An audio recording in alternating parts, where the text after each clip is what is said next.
ذرا سا آگے آنے سے گناہ تھوڑی ملے گا۔ اسعاد اور ارتیزہ کی اشال کی طرف پیٹ تھی، مگر ارقم سامنے ہی بیٹھا اشال پر ٹکی ازراق کی نگاہیں اور اس کے اشارے دیکھ چکا تھا۔ تبھی شرارت سے پورے دانتوں کی نمائش کرتے ہوئے وہ اشال کو تپانے کے لیے بولا تھا، چائے گرم ہے، اگر گر گئی تو۔ اشال نے شوہر کے پاس بیٹھے ارقم کو ہنستے دیکھ کر دانت پیستے ہوئے اس پر چائے پھینکنے کی دھمکی دے کر ارقم کو ڈرانا چاہا تھا، مگر ارقم بھی اپنے بھائی کی طرح ہی خاصا ڈھیٹ تھا جو اس کی دھمکی میں نہیں آیا تھا اور مسلسل دانتوں کی نمائش کر رہا تھا۔ تبھی اشال اسعاد کو پلیٹ تھما کر روم سے واک آؤٹ کر گئی تھی۔ اب لگ گئی، اب آپ روم میں ہیلمٹ پہن کر جائے گا، ارقم نے ازراق کے کان میں سرگوشی کی تھی۔ اور مجھ سے کچھ نہیں کہے گی؟ ازراق نے اسعاد سے کپ لیتے ہوئے مزے سے مسکرا کر چائے کا سپ لیا تھا۔ ویسے یہ تابعداری ہے یارو؟ ارقم اس بار بھائی کا کندھے سے کندھا ٹکراتے ہوئے دوستانہ لہجے میں پوچھا، مگر ازراق کے گردن موڑ کر ایک خطرناک گھوری سے نوازنے کی دیر تھی کہ ارقم فوراً شرافت کے جامے میں واپس لوٹ گیا تھا، جبکہ ارتیزہ خاموش بیٹھے ارقم ملک کی طرف دیکھنے لگا تھا، جو امادہ کو دیکھ کر اپنی مسکراہٹ چھپا رہے تھے۔ آپ کے امید ہے امادہ کو آپ کے ساتھ بدتمیزی کرنے کے جرم میں مما جان کی زبردست جھاڑ کے سوا ایک جردار تھپڑ بھی پڑا ہے۔ دیکھے نا، تبھی تو کیسے منہ لٹکا کر ہونٹ سے کھڑا ہے۔ آپ بھی اسے معاف کر دینا پلیزز۔ ابھی آپ نے ہم سب کو گلے لگایا اور اسے چھوڑ دیا، اس بات سے بھی دلائت پر مزید چوٹ پڑی ہوگی، تبھی تو دیکھے چہرہ کیسے سینے سے جوڑ رکھا ہے۔ ارتیزہ سے بھائی کا اترا چہرہ دیکھا نہیں گیا تھا، تبھی اس نے باپ کی طرف جھکتے ہوئے سرگوشیانہ انداز میں امادہ کی پیروی کر دی تھی اور ارقم ملک اس کی بات سن کر مزید کھل کر مسکرانے لگے تھے۔ واقعی امادہ اپنی پوری گردن لٹکائے چہرہ سینے سے تقریباً ملا کر کھڑا تھا، وہ اس کے معصومانہ انداز پر قربان ہی ہونے لگے تھے۔ امی ادھر آؤ، وہاں اکیلے کیوں کھڑے ہو؟ میرے پاس آؤ میری جان، یا آپ بھی پاپا سے ناراض ہو؟ ارقم ملک کی آوازیں سنتے ہی امادہ جو کب سے خود کو کنٹرول کے بامشکل سب سے اپنے آنسو چھپائے کھڑا تھا، جو چٹکے سے گردن اٹھا کر باپ کو دیکھنے لگا تھا اور ارقم ملک کی آنکھوں سے چھلکتی محبت اور کھلی باہوں کو دیکھ کر وہ خود پر لگے سارے بند توڑ کر باقاعدہ پورا منہ کھول کر روتے ہوئے دوڑتے قدموں سے ان کے پاس آیا تھا اور ان کی کھلی باہوں میں کچھ اس طرح سمایا تھا کہ اس کے جسم کا اپری حصہ ارقم ملک پر گرا تھا اور ٹانگیں اسعاد کی گود میں جا پڑی تھی۔ ایم سوری پاپا، مجھے معاف کر دے، مما جان نے ٹھیک کہا تھا، میں احسان فراموش اور خود غرض ہوں۔ آپ کا پیار، آپ کی توجہ، آپ کی ساری محبت، آپ کے احسانات سب بھول کر میں نے آپ سے بدتمیزی کی، آپ کے پیار کو جھوٹا اور مصنوعی کہا۔ میں واقعی آپ کے پیار کے لائق نہیں ہوں۔ مما جان نے بالکل ٹھیک کہا تھا، بالکل ٹھیک، ان کی طرح آپ بھی مجھے مار لے پاپا، بٹ مجھ سے ناراض مت ہو۔ مجھے بس مما جان کو کھونے سے ڈر لگا تھا، اس لیے میں نے آپ کو غصے میں ایسے کہا، ورنہ میں آپ سے بہت پیار کرتا ہوں۔ مما جان نے کہا تم گھر سے نکل جاؤ، پاپا کو چھوڑ دو، مجھے بھول جاؤ، مگر میں آپ لوگوں کے بنا کیسے رہوں گا؟ گھر سے نکل کر میں آپ کے بنا ہاسٹل میں بھی نہیں رہ سکتا۔ امادہ باپ کے گلے لگے زور شور سے روتا ہوا بولا اور ارقم ملک اس کی آخری بات سن کر تڑپ گئے تھے۔ تو کون جانے دے گا تمہیں گھر سے؟ ہاں، تمہیں کیا لگتا ہے کیا کہ تمہاری ماں تمہیں گھر سے جانے کو کہیں گی اور میں اتنی آسانی سے تمہیں خود سے دور ہونے دوں گا؟ سوچنا بھی مت، میرے جیتے جی میرا کوئی بیٹا مجھ سے جدا نہیں ہوگا، سنا تم نے؟ تم سب میری زندگی ہو، میں تمہیں خود سے اور کبھی اپنی آنکھوں سے دور نہیں ہونے دوں گا۔ ارقم ملک نے امادہ کو خود سے الگ کرتے ہوئے اس کی پیشانی چھومی اور ایک محبت بھری نظر اپنے سارے بیٹوں پر ڈالی۔ ایک بار پھر ارتیزہ پر آ کر ان کی نظر رک گئی تھی۔ میرے پوتے کے ساتھ میرے خاندان کی برسوں پرانی میراث جڑی ہے، یہ ہمارے لیے بہت خاص ہے، اس کے ذریعے تم ایک بار پھر اپنے خاندان سے جڑ جاؤ گے، اس کو اب خود سے دور مت کرنا، یہ تمہارے لیے بہت مبارک ہے، اس کو ہمیشہ اپنے ساتھ رکھنا۔ ان کے کانوں میں اپنے والد کی آوازیں گونجی تھی اور وہ بیٹھ کر آؤ سے ٹیک لگاتے ہوئے آنکھیں موند کر طمانینت سے مسکرا دیے تھے، مگر پھر نور کا خیال آتے ہی ان کی مسکراہٹ تیزی سے سمٹی تھی۔ ان کی نور وہاں ہاسپٹل میں اتنی تکلیف میں پڑی تھی اور وہ یہاں آرام فرما رہے تھے۔ صبح تو وہ شدید صدمے اور افسوس کی وجہ سے ہاسپٹل سے واپس چلے آئے تھے، مگر اب جبکہ ان کے ساتھ ساتھ نور کا آدھا خاندان بھی ہاسپٹل میں جمع تھا تو شوہر ہونے کے ناطے انہیں بھی ہاسپٹل میں موجود ہونا چاہیے تھا۔ ان کی غیر موجودگی کو محسوس کر کے تو ان کی جذباتی سی نور ان سے مزید خفا ہو چکی ہوں گی۔ بعض کر کے اس سوچ نے انہیں مزید مضطرب کر دیا تھا، تبھی وہ چائے کا مگ ایک طرف رکھ کر تیزی سے بیڈ سے اٹھ کھڑے ہوئے تھے اور بچوں کے روکنے کے باوجود ہاسپٹل جانے کے لیے نکل گئے تھے۔ تو کل رات مما جان کی وجہ سے الائے سمیت افا بھی واپس اپنے گھر جانے کی بجائے مملک ہاؤس چلی آئی تھی۔ تو میں دونوں کے ہی گھر والوں نے انہیں واپس لے جانے کے بجائے اس نازک وقت میں سسرال میں ہی رکنے کے لیے کہا تھا۔ اشال کو بھی حفصہ بیگم نے ابھی فی الحال گاؤں آنے سے صاف منع کر دیا تھا، اسی لیے کل رات ہی علایا، افا اور اشال اپنے اپنے شوہروں کے ساتھ واپس مملک ہاس آ گئی تھی۔ گھر آتے ہی علایا نے ذمہ دار بہوؤں کی طرح سب سے پہلے امی جان، دادا جان، پھوپھا جان اور جارون کے لیے کھانا بنا کر ڈرائیور کے ہاتھ ٹفن ہاسپٹل بھیج دیا تھا، اور پھر اشال اور افا نے مل کر گھر والوں کے لیے بھی ڈنر بنا لیا تھا۔ اس گھر کی روایت تھی کہ یہاں کھانا پکانے کا کام گھر کی خواتین ہی کرتی تھی اور دوسرے تمام امور کے لیے نوکر موجود تھے، مگر کچن کا کام خواتین کی ذمہ داری تھی۔ یہ بات افا بھی جانتی تھی اور علاء سمیت اشال کو بھی شہرینہ نے بتا دیا تھا، تبھی ان تینوں نے بھی اپنی دونوں ساسوں کی غیر موجودگی میں گھر کو قاعدے سے مینج کر لیا تھا۔ پورا دن پرسکون سا گزرا تھا۔ نور کی طبیعت بھی خاصی بہتر رہی تھی، مگر پھر رات میں ارکم ملک کے ہاسپٹل جاتے ہی ارتیزہ کے پاس جارون کی کال آئی تھی، جسے سن کر ارتیزہ سمیت وہ سب بھائی ہاسپٹل بھاگنے پر مجبور ہو گئے تھے۔ نور کی حالت بے حد بگڑ گئی تھی۔ سر میں اٹھنے والے شدید درد کے ساتھ سانس لینے میں آتی مشکل نے ان کی حالت بگاڑ دی تھی، ساتھ ہی ریڑھ کی ہڈی میں بھی اس قدر تکلیف تھی کہ انہیں لگ رہا تھا کافی جیسے ہڈی ٹوٹ کر دو ٹکڑوں میں بٹ گئی ہو، اسی لیے انہیں نہ کروٹ میں چین مل رہا تھا اور نہ ہی سیدھے لیٹ کر، یہاں تک کہ تکلیف کی شدت سے ان کے منہ سے نکلنے والی چیخوں نے ارحم ملک سمیت ارتیزہ، ارکم، اظہر اسعد، امادہ اور جارون کو بوکھلا دیا تھا، جبکہ ارکم ملک ان کی تڑپتی چیختی پکاروں پر متوحش و حواسباختہ ہو گئے تھے۔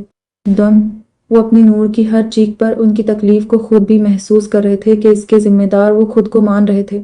نور کو یوں تڑپتے دیکھ کر وہ بالکل ہی ہمت ہار جاتے اگر ان کے ساتھ ارکم ملک، ذوالفقار شاہ سمیت ان کے پانچوں بیٹے موجود نہ ہوتے۔ اس ہاسپٹل میں ڈاکٹرز کی کارکردگی کی طرف سے مایوس ہو کر نور کو راتوں رات شہر کے ایک بڑے اور مہنگے پرائیویٹ ہاسپٹل شفٹ کیا گیا تھا۔ ارکم ملک بیوی کو دیکھ دیکھ کر غم سے پاگل ہونے لگے تھے، مگر ارتیزہ مسلسل باپ کا سہارا بنا انہیں سنبھال رہا تھا۔ اس ہاسپٹل میں ملک کے نامور ڈاکٹرز کا پورا پینل موجود تھا جو نور کے کیس کو آرام سے ہینڈل کر سکتا تھا۔ ارکم ملک کو جو تھوڑا سا سکون خواب میں ماں باپ کو دیکھ کر ملا تھا، وہ نور کی بگڑتی حالت کے ساتھ ہی رخصت ہو گیا تھا، تبھی وہ ہاسپٹل میں بھی پوری رات حالت عبادت میں رہے تھے۔ ارتیزہ سمیت وہ پانچوں بھائی ذوالفقار شاہ، جارون اور ارحم ملک نور کی وجہ سے رات بھر سخت پریشان رہے تھے۔ وہ سب رات کو گھر بھی نہیں جا سکے تھے، بس حفصہ بیگم اور شہرینہ کو گھر بھیج دیا گیا تھا، اور پھر صبح تک ارکم ملک سمیت سب کی دعائیں رنگ لے آئی تھی، تبھی نور کی حالت کافی سنبھل گئی تھی۔ انہیں ICU میں ہی رکھا گیا تھا، مگر ان کی کنڈیشن کافی حد تک بیلنس ہو چکی تھی۔ ڈاکٹرز نے فی الحال ان کو بے ہوش ہی رکھا تھا اور ان سب کو یقین دلایا تھا کہ دوپہر تک نور کو نہ صرف ہوش آ جائے گا بلکہ ان کے شدت بھرے درد اور سانس کی پریشانی بھی ٹھیک ہو چکی ہوگی۔ ارکم ملک کو بھی اپنے اللہ سے پوری امید تھی کہ ان کی نور بالکل ٹھیک ہو جائے گی۔ وہ سب نور کی وجہ سے پوری رات جاگے تھے۔ یہ سب کی رات ہی سخت بھاگ دوڑ میں گزری تھی، اسی لیے صبح ہوتے ہی ارحم ملک بضد اپنے ساتھ پانچوں پوتوں ارکم ملک اور شاہ سمیت جارون کو بھی گھر ہی لے آئے تھے۔ ایک بار پھر شہرینہ اور حفصہ کو انہوں نے ہاسپٹل بلوا لیا تھا، جہاں ان دونوں کے سوا نور کی کزن کے 2 بیٹے اور عجیر اسجد بھی موجود تھے۔ ذوالفقار شاہ بھی دونوں بیٹوں عجیر اور اسجد کے ساتھ صبح ہی گاؤں سے آ گئے تھے۔ ہاسپٹل سے گھر آتے ہی ارتیزہ سمیت باقی بھائی ارکم ملک، ارحم ملک، ذوالفقار شاہ اور جارون لوگ کچھ دیر کے لیے سونے چلے گئے تھے۔ ملک ہاس سے ابھی ساری شادی والے مہمان ہی رخصت ہوئے تھے کہ نور کے ایکسیڈنٹ کی وجہ سے ایک مرتبہ پھر گھر پر مہمانوں کی آمد کا سلسلہ شروع ہو گیا تھا۔ یہ دوسرا دن تھا جب شہرینہ اور نور کی غیر موجودگی میں گھر کا پورا نظام علاء، افا اور اشال نہ صرف سنبھال رہی تھی بلکہ وہ گھر والوں کے ساتھ مہمانوں کو بھی بخوبی ہینڈل کر رہی تھی۔ اشال نے شہرینہ اور حفصہ بیگم کو ناشتدان کروا کر ہاسپٹل روانہ کیا تھا، پھر اس کے بعد ہاسپٹل سے آنے والے نانا، باپ، بھائی، شوہر اور اپنے دیوروں کو بھی اسی نے ناشتہ دان وغیرہ دیا تھا۔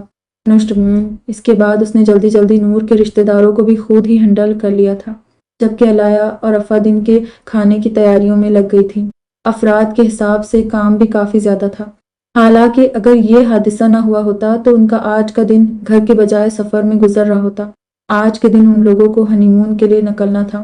علایا اور ارتیزہ کے تو ٹکٹس بھی کنفرم تھے، مگر اب کیسا ہنی مون، کہاں کا ہنی مون؟ وہ تینوں اپنے ولیمے کے دوسرے دن سے کچن کو رونق بخش چکی تھی۔ ابھی تو ان کے ہاتھوں کی مہندی بھی نہیں چھوٹی تھی اور اس سے پہلے ہی انہیں گھریلو امور سنبھالنے پڑ رہے تھے۔ اب بھابھی جان، آج آپ کو ہنی مون کے لیے نکلنا تھا۔ اگر میمانی جان کے ساتھ یہ حادثہ نہ ہوا ہوتا تو آپ لوگ آج سفر میں ہوتے۔ اف سوئٹزرلینڈ، مجھے وہاں جانے کا کتنا شوق ہے۔ میمانی جان کے ٹھیک ہوتے ہی میں مسٹر ماڈل سے ضرور کہوں گی کہ مجھے گھمانے لے جائیں۔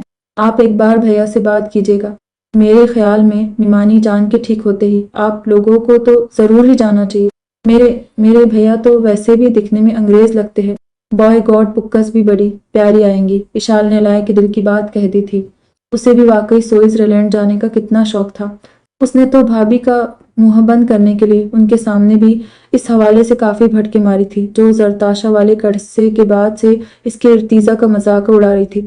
ارتیزہ راضی نہیں ہوں گے اشال، کیا فائدہ بات کرنے کا بھی، مجھے پتا ہے وہ سخت لیزی اور شرمیلے انسان ہیں۔ نہ جانے شادی پر کس دل سے بے شرم بن کر مجھے یہاں لے آئے تھے۔ چھوٹے بھائیوں کے سامنے خود کے ہنی مون کا سنتے ہی منع کر دیں گے۔ بھائی، یہ سوئٹزرلینڈ کے ٹکٹس بھی بھابھی نے میرے شوق کو دیکھتے ہوئے ہمیں گفٹ کیے تھے، مگر ارتیزہ نے ایک بار بھی اس حوالے سے مجھ سے بات نہیں کی۔ الائے نے کہا بلا نے کھانا بنانے کے لیے استعمال میں آئے سنے ہوئے برتن سمیٹ کر سنک میں جمع کرتے ہوئے منہ بنا کر کہا، تو پھر بھی الائے تمہیں رضا سے بات کرنی چاہیے، تم دونوں کے پاس تو گفٹڈ ٹکٹس بھی ہیں، الگ سے تو نہیں لینے نا، ڈیٹ میں چینجز کروا لینا اور جا کر کچھ دن انجوائے کرنا تھا، پھر تم نے یونیورسٹی بھی جوائن کرنی ہے۔ اس بار سلاد بناتی افا نے بھی الائے کو مشورہ دیا تھا اور الائے نے اس بات میں سر ہلا دیا تھا، مگر وہ تینوں جانتی تھی کہ اس وقت جو حالات تھے اس میں اس بارے میں بات کرنا تو دور سوچنا بھی بیکار تھا۔